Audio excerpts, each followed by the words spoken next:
ಸುಳ್ಳು ಭಕ್ತಿ, ಕಳ್ಳ ಮನಸ್ಸು, ಕೈಲಾಸ ಕನಸು. ಸಾಮಾನ್ಯವಾಗಿ ಈ ಲೌಕಿಕ ಜಗತ್ತಿನ ಬಹುಪಾಲು ಜನ ಸುಳ್ಳು ಭಕ್ತಿ ಮತ್ತು ಕಳ್ಳ ಮನಸ್ಸಿಂದಲೇ ಪೂಜೆಗಳನ್ನು ಧ್ಯಾನಗಳನ್ನು ಮಾಡ್ತಾರೆ. ನಾವು ಆ ಶಿವ ಪರಮಾತ್ಮನನ್ನು ನೋಡಲಿಕ್ಕೆ ಒಂದಲ್ಲ ಒಂದು ರೀತಿಯಲ್ಲಿ ಪ್ರಯತ್ನ ಪಡ್ತಾನೆ ಇರ್ತಾರೆ. ಪ್ರತಿಯೊಬ್ಬರಿಗೂ ಕೂಡ ದೇವರು ಬೇಕು.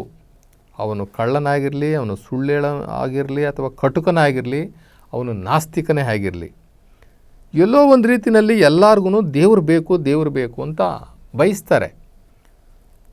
ಅದು ಒಂದು ಮೂಢಭಕ್ತಿ ಇರ್ಬೋದು, ಅಥವಾ ಒಂದು ವೈಚಾರಿಕ ಭಕ್ತಿ ಇರಬಹುದು, ಅಥವಾ ಜ್ಞಾನದಿಂದ ಕೂಡಿರ್ತಕ್ಕಂಥ ಭಕ್ತಿ ಇರ್ಬೋದು. ಒಟ್ಟಾರೆ ಪ್ರತಿಯೊಬ್ಬರೂ ಕೂಡ ಭಕ್ತಿ ಮಾಡಬೇಕು, ದೇವರಿಗೆ ಭಕ್ತಿ ಮಾಡಬೇಕು ಅಂತಾರೆ. ಆ ದೇವರು ಅನ್ನೋವಂಥ ವಿಚಾರದಲ್ಲಿ ಅದು ನಿಜವಾದ ದೇವರೇ ಆಗಿರಬಹುದು, ಅಥವಾ ಮಾನವ ಸೃಷ್ಟಿಯ ದೇವರುಗಳೇ ಆಗಿರಬಹುದು, ಅಥವಾ ನಾವು ಕಲ್ಪಿಸಿಕೊಂಡ ದೇವರೇ ಆಗಿರಬಹುದು, ಅಥವಾ ಮರಗಿಡಗಳನ್ನು ನಾವು ದೇವರಂತ ಪೂಜೆ ಮಾಡ್ಬೋದು, ಪ್ರಾಣಿ ಪಕ್ಷಿಗಳನ್ನು ನಾವು ದೇವರಂತ ಪೂಜೆ ಮಾಡಬಹುದು, ಅಥವಾ ವಿಗ್ರಹಾರಾಧನೆ ಮಾಡ್ಬೋದು, ಅಥವಾ ನಿರಾಕಾರ ಆ ಶಿವನನ್ನು ಧ್ಯಾನ ಮಾಡ್ಬೋದು. ಯಾವುದೋ ಒಂದು ರೀತಿಯಲ್ಲಿ ಹಿಡ್ಕೊಂಡು ಧ್ಯಾನ ಅಂತೂ ಅಥವಾ ಭಕ್ತಿ ಅಂತೂ ಮಾಡೇ ಮಾಡ್ತಾರೆ. ಆದರೆ ಎಷ್ಟು ಜನ ಭಕ್ತಿಯನ್ನು ಸಂಪೂರ್ಣ ಭಕ್ತಿಯಾಗಿ, ಶ್ರದ್ಧಾಭಕ್ತಿಯಾಗಿ, ತ್ರಿಕರಣ ಶುದ್ಧಿಯಾಗಿ, ಎಲ್ಲೂ ಕೂಡ ಅವರ ಮನಸ್ಸು ಆ ಕಡೆ ಈ ಕಡೆ ವಿಚಲಿತವಾಗದಂತೆ ಶ್ರದ್ಧೆಯಿಂದ ಏಕಾಂತದಲ್ಲಿ ಯಾರು ಮಾಡ್ತಾರೆ, ಅದು ನಿಜವಾದಂಥ ಭಕ್ತಿ. ಯಾರು ಮಾಡ್ತಾರೋ ಅದು ನಿಜವಾದಂತಹ ಭಕ್ತಿ. ಆ ಭಕ್ತಿಯ ಜೊತೆ ಮನಸ್ಸು ಜೊತೆಯಲ್ಲಿರಬೇಕು. ಭಕ್ತಿ ಮಾಡುವಾಗ ಮನಸ್ಸು ಜೊತೆಯಲ್ಲಿದ್ದರೆ ಮಾತ್ರ ಅದು ಭಕ್ತಿ. ಇಲ್ಲ ಅಂತಂದರೆ ಅದೊಂದು ಯಾಂತ್ರಿಕತೆ ಆಗಿಬಿಡ್ತದೆ. ಈಗ ನಾವು ಪೂಜೆ ಕೂತಿರ್ತೀವಿ, ಸಾಮಾನ್ಯವಾಗಿ ಎಲ್ಲರೂ ಒಂದು 10 ನಿಮಿಷ, 15 ನಿಮಿಷ, ಒಂದು 20 ನಿಮಿಷ ಪೂಜೆ ಮಾಡ್ತಾರೆ. ಪೂಜೆ ಮಾಡುವಾಗ ಕೆಲವರು ಪತ್ರಧಾರಣೆ ಮಾಡ್ತಾರೆ, ಪುಷ್ಪಧಾರಣೆಗಳನ್ನ ಮಾಡ್ತಾ ಇರ್ತಾರೆ, ಊದಿನ ಕಡ್ಡಿ ಬೆಳಗ್ತಾರೆ, ಕರ್ಪೂರವನ್ನು ಬೆಳಗ್ತಾರೆ, ತಮಗೆ ತಿಳಿದಂತೆ ಯಾವುದೋ ಒಂದಿಷ್ಟು ಮಂತ್ರಗಳನ್ನು ಕೂಡ ಹೇಳ್ಕೊಳ್ತಾರೆ. ಆದರೆ ಆ ಮಂತ್ರಗಳು ಮೊದಲೇ ಬೈಹಾಟ್ ಮಾಡಿಕೊಂಡಂತಹ ಮಂತ್ರಗಳು. ಇನ್ನು ಈ ವಿಧಾನಗಳು ಹೂವು ಜೋಡಿಸೋದು, ಊದಿನ ಕಡ್ಡಿ ಬೆಳಗುವಂಥದ್ದು, ಕರ್ಪೂರ ಬೆಳಗುವಂಥದ್ದು, ಅಥವಾ ಗಂಧಾಕ್ಷತೆಗಳನ್ನು ಇಡುವಂಥದ್ದು, ಇದೂ ಕೂಡ ರೂಢಿಯಾಗಿಬಿಟ್ಟಿರ್ತದೆ. ಅವ್ರಿಗೆ ಟಕ ಅಂತ ಮಾಡ್ತಾ ಇರ್ತಾರೆ. ಇವೆಲ್ಲ ಮಾಡ್ತಾ ಇದ್ರೂ ಕೂಡ ಇವು ಯಾವುದರ ಜೊತೆಯಲ್ಲೂ ಕೂಡ ಮನಸ್ಸು ಬೆರ್ತಿರೋದಿಲ್ಲ, ಮನಸ್ಸು ಅಲ್ಲಿ ಇರೋದಿಲ್ಲ. ಅವ್ರಿಗೆ ಏನು ಮಂತ್ರ ಹೇಳಿದ್ವಿ ಏನೂ ಇರೋದಿಲ್ಲ, ಬೈಹಾಟ್ ಮಾಡ್ಕೊಂಡಿರ್ತಾರಲ್ಲ, ಪಟ ಅಂತ ಮುಗಿಸ್ಬಿಡ್ತಾರೆ ಅಷ್ಟೇ. ಆದರೂ ಈ ದೇಹ ಆ ಕ್ರಿಯೆಗಳನ್ನು ಮಾಡ್ತಾ ಇರ್ತದೆ, ಆದರೆ ಮನಸ್ಸು ಬೇರೆ ಎಲ್ಲೋ ಇರ್ತದೆ. ಮನಸ್ಸು ಈ ಕ್ರಿಯೆ ಒಳಗಡೆ ಸೇರಿರೋದಿಲ್ಲ. ಭಕ್ತಿ ಹೆಂಗಾಗುತ್ತೆ? ಅಲ್ಲಿ ಮನಸ್ಸು, ಬುದ್ಧಿ, ಭಾವ ಪ್ರತಿಯೊಂದೂ ಕೂಡ ಅಲ್ಲಿ ಇರಬೇಕು. ಅಲ್ಲಿ ಇದ್ದರೆ ಮಾತ್ರ ಅದು ಭಕ್ತಿ ಆಗೋದು. ಮನಸ್ಸೇ ಒಂದು ಕಡೆ, ಈ ನಾವು ಯಾಂತ್ರಿಕವಾಗಿ ಮಾಡುವಂತಹ ಆಚರಣೆಗಳೇ ಒಂದು ಕಡೆ ಆಗಿಬಿಡ್ತದೆ. ಆದ್ದರಿಂದ ಕೆಲವೊಂದು ನಾವು ನೋಡ್ತೀವಿ, ಒಂದು ಕತೆ ಇದೆ.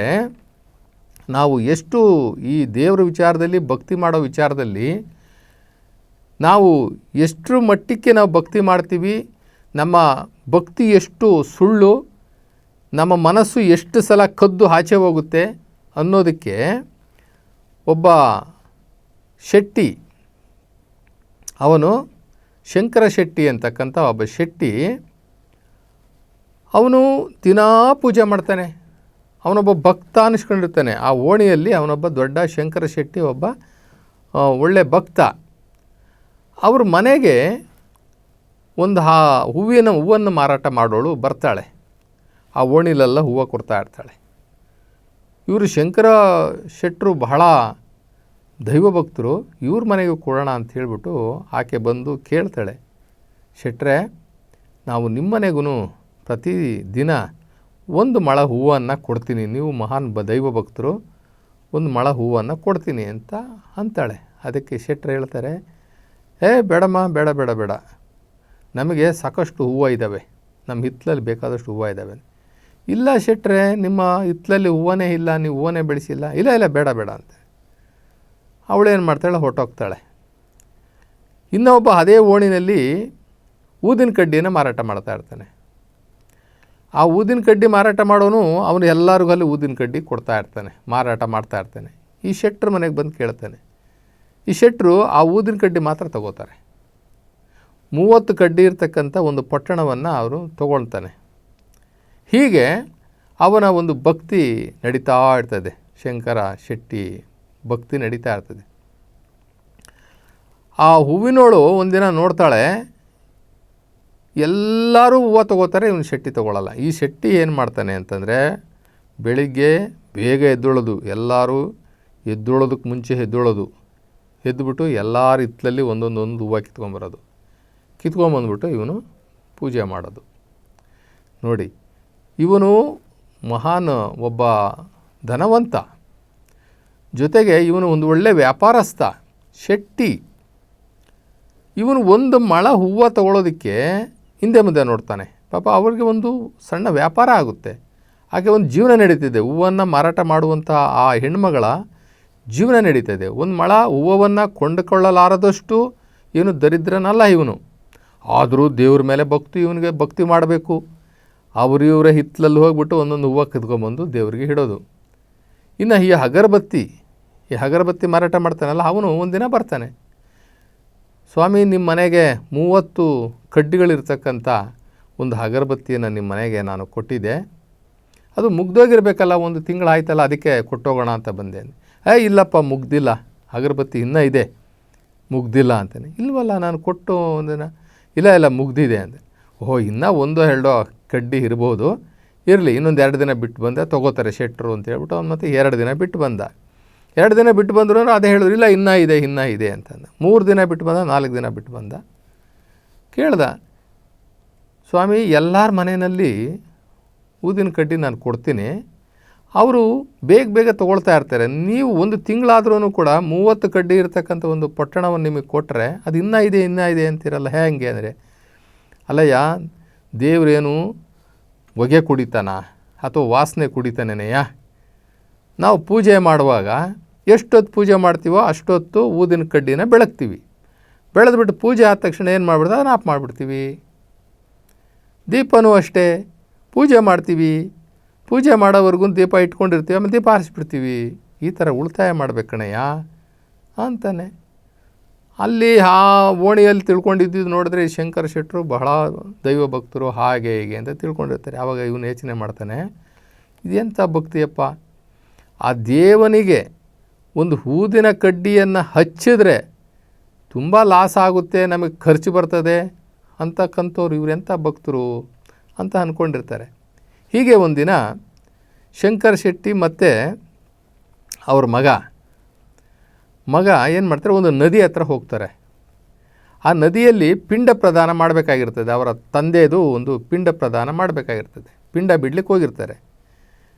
ಪಿಂಡ ಬಿಡುವಂಥ ಸಂದರ್ಭದಲ್ಲಿ ಪೂಜೆ ಗೀಜೆ ಎಲ್ಲ ಮಾಡಿರ್ತಾರೆ. ಪಿಂಡ ಬಿಡುವಂಥ ಸಂದರ್ಭದಲ್ಲಿ ಕಾಲು ಜಾರಿ ಆ ಶಂಕರ ಶೆಟ್ಟಿ ಏನು ಮಾಡಿಬಿಡ್ತಾನೆ, ನೀರೊಳಗಡೆ ಕೊಚ್ಕೊಂಡು ಹೋಗ್ಬಿಡ್ತಾನೆ. ನೀರೊಳಗಡೆ ಕೊಚ್ಕೊಂಡು ಹೋಗ್ಬಿಟ್ಟು ಕಾಪಾಡಿ ಕಾಪಾಡಿ ಕಾಪಾಡಿ ಅಂತಾನೆ. ಆದರೆ ಆ ಶೆಟ್ರ ಮಗನಿಗೆ ಈಜು ಬರಲ್ಲ. ಏನು ಮಾಡೋದು, ತಂದೆ ಮುಳುಗ್ತಾ ಇದ್ದಾರೆ, ತಾನು ಹೋಗಿ ನೀರಲ್ಲಿ ಹಿಡಿದು ಕಾಪಾಡಬೇಕು ಅಂತ ತನಗೆ ಈಜು ಬರೋದಿಲ್ಲ. ಏನು ಮಾಡ್ತಾನೆ, ಕಿರ್ಚ್ಕೊಳ್ತಾನೆ ಜೋರಾಗಿ, ನಮ್ಮ ತಂದೆನ ಕಾಪಾಡಿ, ಯಾರಾದರೂ ನನ್ನ ತಂದೆನ ಕಾಪಾಡಿ ಅಂತ. ಅಲ್ಲಿದ್ದವರು ಯಾರೋ ಓಡಿ ಬರ್ತಾರೆ. ಅಲ್ಲಿ ಯಾರೋ ಒಬ್ಬ ಈಜು ಕಲ್ತಿರೋನೊಬ್ಬ ಹೇಳ್ತಾನೆ, ನೋಡಪ್ಪ, ನಿಮ್ಮ ತಂದೆನ ನಾನು ಬದುಕಿಸ್ತೀನಿ, ಆದರೆ ನೀನು ನನಗೆ 10 ರೂಪಾಯಿ ಕೊಡಬೇಕು ಅಂತಾನೆ. 10 ರೂಪಾಯಿ ಕೊಡಬೇಕು ಅಂತಾನೆ. ಇವನೇನು ಮಾಡ್ತಾನೆ, ಜೋರಾಗಿ ಕೂಗ್ತಾನೆ, ಅಪ್ಪ, ಇವ್ರಿಗೆ 10 ರೂಪಾಯಿ ಕೊಡಬೇಕಂತೆ, ಅವ್ರಿಗೆ ಈಜು ಗೊತ್ತಂತೆ, ಬಂದು ನಿನ್ನ ಬದುಕಿಸ್ತಾರಂತೆ ಅಂತ. ಹಂಗೆ ಹೇಳ್ಬೇಡ, 1 ರೂಪಾಯಿ ಹೇಳು ಅಂತಾನೆ. 1 ರೂಪಾಯಿ ಹೇಳು ಅಂತಾನೆ. ಇವನೇನು ಮಾಡ್ತಾನೆ, 1 ರೂಪಾಯಿ ಆಗಲ್ಲ, ಹೋಗಲಿ, ಇನ್ನೊಂದು ರೂಪಾಯಿ ನೀನು ಜಾಸ್ತಿ ಕೊಡ್ತೀನಿ. ಹೀಗೆ ಇಲ್ಲಿ ಬಿಸ್ನೆಸ್ ಮಾತಾಡ್ತಾ ಇದ್ದಾರೆ. 1 ರೂಪಾಯಿ, 2 ರೂಪಾಯಿ, 3 ರೂಪಾಯಿ ಅಂತ ಅವನು ಶೆಟ್ಟಿ ಮುಳುಗ್ತಾ ಇದ್ದಾನೆ. ಕೊನೆಗೆ ಆ ಶೆಟ್ಟಿ ಮುಳುಗಿ ಹೋಗೇ ಬಿಟ್ಟ. ಇವ್ರದ್ದು ಬಗೆ ಹರಿಲೇ ಇಲ್ಲ, ಯಾವ ರೇಟ್ ಫಿಕ್ಸ್ ಆಗಲೇ ಇಲ್ಲ. ಹೀಗೆ ನಾವು ಏನನ್ನು ತೊಗೊಂಡು ಹೋಗ್ತೀವಿ ಹೋಗುವಾಗ ಅಂತಕ್ಕಂಥದ್ದು ಮನುಷ್ಯನಿಗೆ ಏನು ಅರಿವಾಗಲಿಲ್ಲ. ನಾವು ಭಗವಂತನಿಗೆ ನಾವು ಏನು ಕೊಡ್ಬೋದು, ಆ ಶಿವನಿಗೆ ನಾವು ಹೂವು ಕೊಡ್ತೀವ, ಆ ಹೂವು ಅವನೇ ಸೃಷ್ಟಿ ಮಾಡಿದ್ದು. ನಾವು ಕೊಡುವಂಥದ್ರಲ್ಲೂ ಕೂಡ ಜಿಪುಣತನ ಮಾಡಿ ನನಗೆ ನನಗೆ ನನಗೆ ಅಂತಂತಂದರೆ ಕೊನೆಗೆ ಏನೂ ಇರೋದಿಲ್ಲ. ಶೆಟ್ಟಿ ನೋಡ್ರಿ, ಅವು ಸಂಪಾದನೆ ಮಾಡಿ ಇಟ್ಕೊಂಡಿದ್ದೀನಿ, ಏನೂ ನೋಡಲೇ ಇಲ್ಲ, ಅದು ನೀರಲ್ಲಿ ಹೊಟ್ಟೋಯ್ತು, ಅವನು ಸಮೇತ ಹೊರಟೋದ. ಇನ್ನೊಬ್ಬ ಸೇಟು ಇದ್ದಂತೆ. ಆ ಸೇಟು ಕೈ ತುಂಬ ಎಣ್ಣೆ ತೊಗೊಂಡ ತಲೆಗೆ ಹಾಕ್ಕೊಳ್ಬೇಕು ಅಂತ. ಅವ್ರ ಹೆಂಡತಿ ಏನು ಮಾಡಿದ್ಲು, ಹೆಚ್ಚು ಎಣ್ಣೆನ ಹಾಕ್ಬಿಟ್ಲು ಕೈಗೆ. ಅಯ್ಯೋ ಇಷ್ಟೊಂದು ಹಾಕ್ಬಿಟ್ಟಿಯಲ್ಲ, ಇದನ್ನೇ 4 ಸಲ ಹಾಕ್ಕೋಬೋದಾಯಿತು ಅಂತ ನೋಡ್ತಾನೇ ಇದ್ದ. ಅದು ಏನು ಮಾಡ್ತು, ಒಂದು ತೊಟ್ಟು ಇಲ್ಲಿಂದ ಸೋರ್ಕೊಂಡು ಈ ಕಡೆ ಬಂದುಬಿಡ್ತು. ಅಯ್ಯೋ ಒಂದು ತೊಟ್ಟು ಎಣ್ಣೆ ಹೋಯ್ತಲ್ಲ ಅಂದ್ಬಿಟ್ಟು ಆ ಒಂದು ತೊಟ್ಟನ್ನು ತಲೆಗೆ ಒರೆಸ್ಕೊಳಕ್ಕೆ ಹೋದ, ಎಲ್ಲ ಹೊರಟೋಯ್ತು.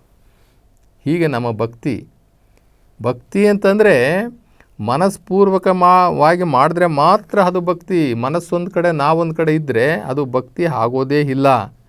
ಅದಕ್ಕೆ ಬಸವಣ್ಣನವರು ಎಷ್ಟು ಜನ್ಮಗಳನ್ನು ನಾವು ಎತ್ತು ಬಂದ್ರೂ ಕೂಡ ಏ ಶಿವ ನಿನ್ನನ್ನು ನಾವು ಭಕ್ತಿ ಮಾಡಲಿಕ್ಕಾಗೋದಿಲ್ಲ. ಯಾಕೆ ಅಂತಂದರೆ ಈ ಮನಸ್ಸು ನಮ್ಮನ್ನು ಕಾಡ್ತದೆ, ಮನಸ್ಸು ನಿಮ್ಮನ್ನು ಭಕ್ತಿ ಮಾಡೋಕ್ಕೆ ಬಿಡೋದಿಲ್ಲ. ನಾವೊಂದು 5 ನಿಮಿಷ ಇವತ್ತೇ ನೀವು ಪರೀಕ್ಷೆ ಮಾಡಿ, ನೀವು ಪೂಜೆ ಕೂತ್ಕೊಳ್ಳಿ, ನೀವು ಅಥವಾ ಧ್ಯಾನಕ್ಕೆ ಕೂತ್ಕೊಳ್ಳಿ, ಒಂದು 5 ನಿಮಿಷ ನಿಮ್ಮ ಪೂಜೆಯ ಕಡೆ ನಿಮ್ಮ ಮನಸ್ಸಿರಬೇಕು. ನೀವು ಮಾಡ್ತಾ ಇರ್ತಕ್ಕಂಥ ಪೂಜೆ ಕಡೆನೇ ಇರಬೇಕು, ಬೇರೆ ಏನು ಥಾಟ್ಸ್ ಬರಬಾರ್ದು, ಬೇರೆ ಏನು ಮನಸ್ಸಿನಲ್ಲಿ ಆಲೋಚನೆಗಳು ಬರಬಾರ್ದು, ಯಾವ ವಿಷಯಗಳು ಬರಬಾರ್ದು. ನೋಡೋಣ, ಟ್ರೈ ಮಾಡಿರಿ, ಎಷ್ಟು ಕಷ್ಟ ಇದೆ ಅಂತಕ್ಕಂಥದ್ದು. 5 ನಿಮಿಷ ಒಂದು ಮನಸ್ಸನ್ನು ಹಿಡಿದಿಟ್ಕೊಂಡು ಪೂಜೆ ಮಾಡಲಿಕ್ಕಾಗೋದಿಲ್ಲ, ಒಂದು ಧ್ಯಾನ ಮಾಡಲಿಕ್ಕಾಗೋದಿಲ್ಲ ನಮಗೆ. ಹಂಗಿರುವಾಗ ದೇವನ ಒಲುಮೆ ಸಿಗಬೇಕು ಅಂದರೆ ಹೆಂಗೆ ಸಿಗುತ್ತೆ? ದೇವನ ಆಶೀರ್ವಾದ ಸಿಕ್ಕಬೇಕು, ಅವನ ಕೃಪೆ ಸಿಕ್ಕಬೇಕು ಅಂದರೆ ಹೆಂಗೆ ಸಿಗುತ್ತೆ? ಇವತ್ತು ಜನ್ಮ ಯಾಕೆ ತೊಗೊಳ್ತಾ ಇದ್ದೀವಿ ಅಂತಂದರೆ, ನಾವು ಜನ್ಮಗಳು ಯಾಕೆ ತೊಗೊಳ್ತಾ ಇದ್ದೀವಿ ಅಂತಂದರೆ ಶಿವನ ಕಾಣಕ್ಕೆ ಆಗ್ತಾಯಿಲ್ಲ, ಭಕ್ತಿ ಮಾಡಲಿಕ್ಕೆ ಆಗ್ತಾಯಿಲ್ಲ. ಈ ಸುಳ್ಳು ಭಕ್ತಿ, ಈ ಕಳ್ಳ ಮನಸ್ಸನ್ನು, ಇನ್ನು ಕಠೋರವಾದಂತಹ ಸ್ವಭಾವಗಳು, ಕಲುಷಿತವಾಗಿರ್ತಕ್ಕಂಥ ಬುದ್ಧಿ, ಭ್ರಮೆ, ಚಿತ್ತು, ಅಹಂಕಾರ, ಇವನ್ನೆಲ್ಲವನ್ನು ಇಟ್ಕೊಂಡಿರ್ತಕ್ಕಂಥವ್ರು ನಾವು ದೇವರ ಒಲುಮೆಯನ್ನು ಸಂಪಾದನೆ ಮಾಡಲಿಕ್ಕೆ ಎಷ್ಟು ಕಷ್ಟ ಅಂತಕ್ಕಂಥದ್ದನ್ನು ನಾವು ಕಂಡುಕೊಳ್ಬೇಕಾಗತ್ತೆ. ಅದು ನಮಗೆಲ್ಲರಿಗೂ ಅರಿವಾಗಬೇಕಾಗುತ್ತೆ. ಈಗ ಬಸವಣ್ಣವ್ರು ಹೇಳ್ತಾರೆ, ಜನ್ಮವನ್ನು ತಗೊಳ್ಳಲ್ಲ ಅನ್ನೋದಾದರೆ ಜನ್ಮವನ್ನು ತಗೊಳ್ಳೋದೆಂಗೆ ಇರೋದೆಂಗೆ? ಜನ್ಮವ ಒಲ್ಲೆನೆಂಬೆನೆ, ಜನ್ಮವ ಬಿಡಲು ಹೇಗೆ ಸಾಧ್ಯ? ಭಕ್ತಿಯನ್ನು ಪಡೆಯಲು ಭಕ್ತಿಯ ಮಾಡುವ ಪಥವೇ ನನಗೆ ಗೊತ್ತಿಲ್ಲ. ಅಂದರೆ ಅದ್ರ ದಾರಿನೇ ಗೊತ್ತಿಲ್ಲ ನನಗೆ, ಭಕ್ತಿ ಮಾಡುವ ದಾರಿನೇ ಗೊತ್ತಿಲ್ಲ. ಇನ್ನು ನನಗೆ ಲಿಂಗ ಅಂದರೆ ಏನು ಗೊತ್ತಿಲ್ಲ, ಶಿವ ಅಂದರೆ ಗೊತ್ತಿಲ್ಲ, ಶಿವಶಕ್ತಿ ಜಂಗಮ ಅಂದರೆ ಶಿವಶಕ್ತಿ ನನಗೆ ಗೊತ್ತಿಲ್ಲ. ಇನ್ನು ನಾನು ಪ್ರತಿ ಕ್ಷಣ ನಿತ್ಯ ಶಿವರಾತ್ರಿಯ ಮಾಡಬಲ್ಲೊಡೆ, ಪ್ರತಿ ಕ್ಷಣವೂ ಕೂಡ ಶಿವನ ಸ್ಮರಣೆ ಮಾಡಿದರೆ ತಾನೇ, ಹಂಗಾದಾಗ ತಾನೇ ನಾನು ಕೈಲಾಸವನ್ನು ನೋಡಲಿಕ್ಕೆ ಸಾಧ್ಯ. ಇಲ್ಲದೇ ಇದ್ದರೆ ಆ ಶಿವನು ವಾಸ ಮಾಡ್ತಾ ಇರ್ತಕ್ಕಂಥ, ಆ ಶಿವನಿರ್ತಕ್ಕಂಥ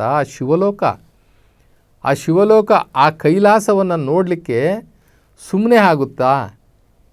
ಈ ಕಳ್ಳ ಮನಸ್ಸು, ಈ ಸುಳ್ಳು ಬುದ್ಧಿ ಇವೆಲ್ಲವನ್ನು ಇಟ್ಕೊಂಡು ನಾವು ಭಗವಂತನನ್ನು ನೋಡ್ಕೊಳ್ಳಿಕ್ಕೆ ಸಾಧ್ಯ ಆಗುತ್ತಾ?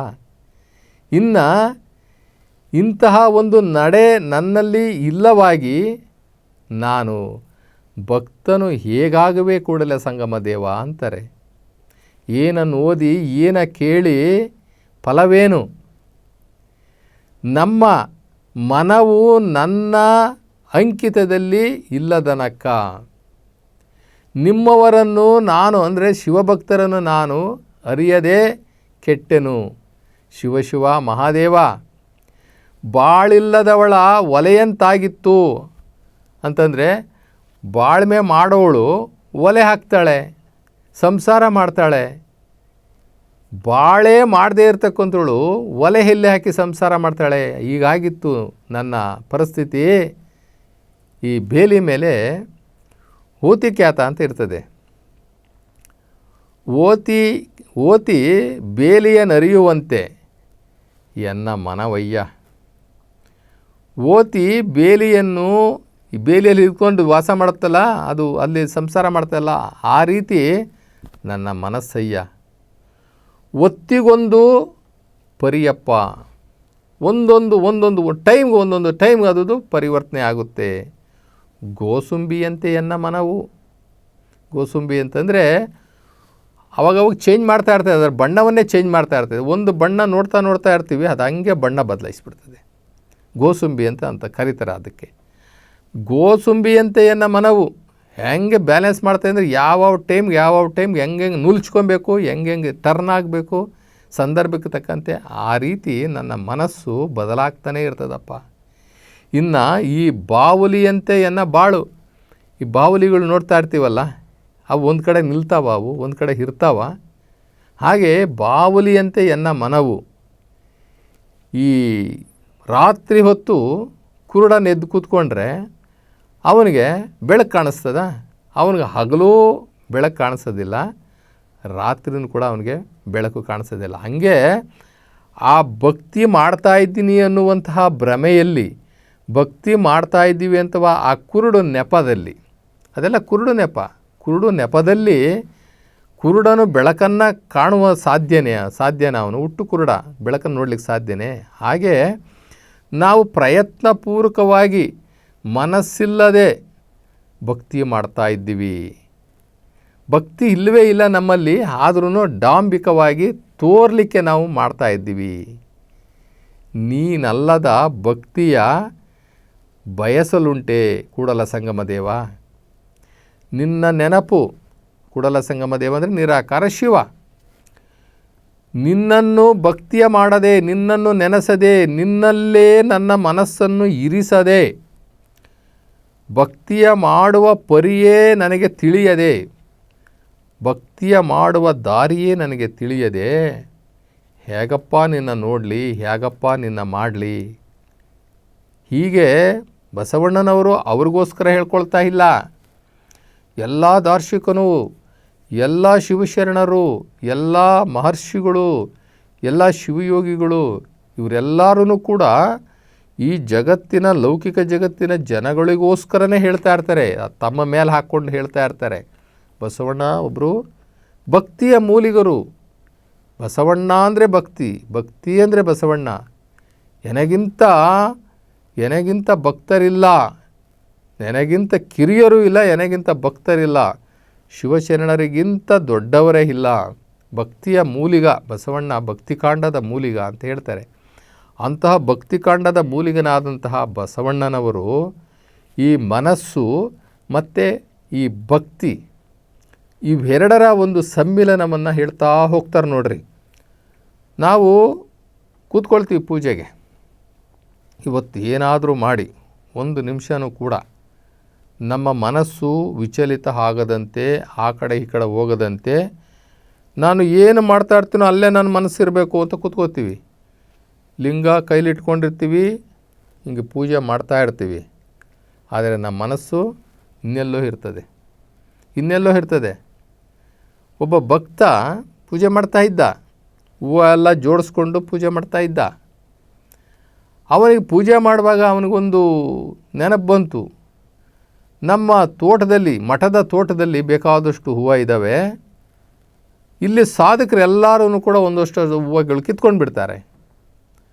ಆ ಮಠದ ಆವರಣದಲ್ಲಿರ್ತಕ್ಕಂಥ ಹೂವನ್ನೆಲ್ಲ ನಾವು ಸೇರಿಸಿ ಅದನ್ನು ತೊಗೊಂಡೋಗಿ ಮಾರ್ಕೆಟಲ್ಲಿ ಹಾಕಿ ಮಾರಾಟ ಮಾಡಿದ್ರೆ ಎಷ್ಟು ದುಡ್ಡು ಬರ್ತದೆ ಅನ್ನುವಂಥದ್ದು ಅವನ ತಲೆಗೆ ಬಂತು.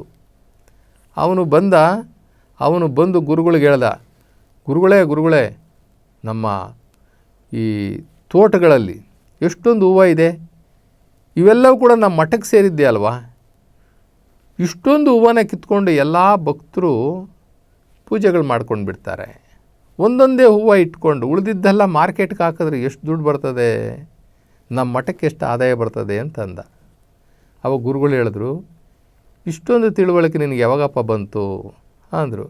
ಪೂಜೆ ಮಾಡ್ತಾ ಇದ್ನಲ್ಲ, ಆ ಹೂವುಗಳು ವೇಸ್ಟ್ ಆಗ್ತಾ ಇತ್ತಲ್ಲ, ಆ ವೇಸ್ಟ್ ಆಗ್ತಾ ಇದ್ದಾಗ ನನಗೆ ಈ ತಿಳುವಳಿಕೆ ಬಂತು, ಇದು ಸರಿನಾ ಗುರುಗಳೇ ಅಂತ ಅಂದ. ಹೌದಪ್ಪ, ಇವಾಗ ಗೊತ್ತಾಯಿತು, ನೀನು ಎಷ್ಟು ಮನಸ್ಸನ್ನು ಇಟ್ಟು ನೀನು ನಿನ್ನ ಭಕ್ತಿಯನ್ನು ಮಾಡ್ತಾ ಇದೆಯಾ ಲಿಂಗಕ್ಕೆ ಅಂತಕ್ಕಂಥದ್ದು ಈಗ ಅರ್ಥ ಆಯಿತು. ಈ ಹಾಳಾದು ಈ ಜಂಜಾಟ, ಈ ಬದುಕಿನ ಜಂಜಾಟ, ಮನುಷ್ಯನ ಆಸೆ ಇದೆಯಲ್ಲ, ಆಸೆ ಮತ್ತು ಅಹಂಕಾರ, ಈ ಆಸೆ ಮತ್ತು ಅಹಂಕಾರಗಳನ್ನು ಬಿಡದ ಹೊರತು ನಮಗೆ ಒಳ್ಳೆಯದಾಗೋದೇ ಇಲ್ಲ, ನಮಗೆ ಯಾವ ಭಕ್ತಿನೂ ಕೂಡ ಲಭಿಸೋದೇ ಇಲ್ಲ. ಅದರಲ್ಲೂ ಮನಸ್ಸನ್ನು ನಾವು ಹಿಡಿದಿಡಬೇಕು ಅಂದರೆ, ಮನಸ್ಸು ನಾವು ಹೇಳ್ದಂಗೆ ಕೇಳಬೇಕು ಅಂತಂದರೆ, ನಾವು ಪೂಜೆ ಮಾಡೋದಕ್ಕಿಂತ ಭಕ್ತಿ ಮಾಡೋದಕ್ಕಿಂತ ಇನ್ನೊಂದು ವಿಶೇಷವಾದಂಥದ್ದಿದೆ. ಅದು ಏನಪ್ಪ ಅಂತಂತಂದರೆ ಧ್ಯಾನ ಮಾಡುವಂಥದ್ದು. ಧ್ಯಾನ ಮಾಡೋದ್ರ ಮುಖಾಂತರ ಉಸಿರಿನ ಮೇಲೆ ಧ್ಯಾನ, ಉಸಿರಿನ ಮೇಲೆ ಧ್ಯಾನ. ನೀವು ಧ್ಯಾನಕ್ಕೆ ಕೂತ್ಕೊಳ್ಳಿ, ಆರಾಮಾಗಿ ಕೂತ್ಕೊಳ್ಳಿ, ಕಣ್ಣು ಮುಚ್ಚಿ ಒಂದು 20 ನಿಮಿಷ 25 ನಿಮಿಷ ನಿಮ್ಮ ಮೂಗಿನಲ್ಲಿ ಉಸಿರು ಯಾವ ರೀತಿ ಹೋಗುತ್ತೆ, ಯಾವ ರೀತಿ ಬರ್ತದೆ ಮೂಗಿನ ಒಳಗಡೆನೆ, ಆ ಉಸಿರನ್ನು ಗಮನಿಸ್ತಾ ಕೂತ್ಕೊಳ್ಳಿ. ಆ ಮೂಗಿನ ಒಳ್ಳೆಯಲ್ಲಿ ನಿಮ್ಮ ಮನಸ್ಸನ್ನು ಕೇಂದ್ರೀಕರಿಸ್ರಿ. ಆ ಮನಸ್ಸು ಆಚೆ ಹೋಗ್ದಂಗೆ ಅಲ್ಲೇ ಗಮನ ಕೊಡ್ತಾಯಿರಿ. ಮನಸ್ಸು ಏನು ಮಾಡ್ತದೆ ಅಂತಂದರೆ ಅದಕ್ಕೊಂದಷ್ಟು ಕೆಲಸ ಕೊಟ್ಟಂಗೆ ಆಗುತ್ತೆ. ಏನು ಕೆಲಸ ಕೊಟ್ವಿ? ಉಸಿರನ್ನು ನೋಡ್ತಾ ಇರು, ಯಾವ ರೀತಿ ಮೂಗಿನೊಳಗಡೆ ಉಸಿರು ಹೋಗುತ್ತೆ, ಉಸಿರು ಈಚೆ ಬರ್ತದೆ ಅನ್ನೋದನ್ನು ಗಮನಿಸ್ತಾ ಇರು ಅಂತ ನಾವು ಹೇಳ್ತೀವಿ ಮನಸ್ಸಿಗೆ. ಮನಸ್ಸಿಗೂ ಕೂಡ ಕೆಲಸ ಕೊಡಬೇಕು.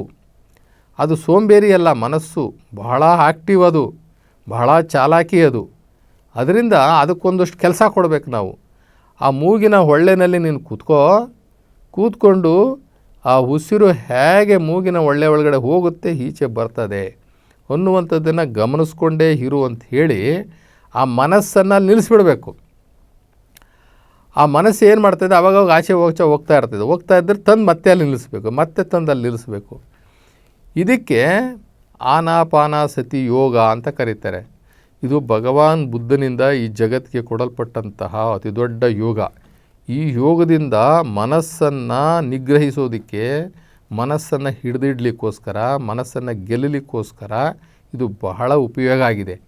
ನಾವು ಆ ರೀತಿ ಸ್ವಲ್ಪ ಪ್ರಯತ್ನಪೂರ್ವಕವಾಗಿ ಮನಸ್ಸನ್ನು ಹಿಡಿದಿಕ್ಕುವಂತಹ ಪ್ರಯತ್ನಗಳು ಮಾಡಬೇಕು. ನಾವು ಒಂದೇ ದಿನಕ್ಕೆ ಆಗೋದಲ್ಲ ಇದು.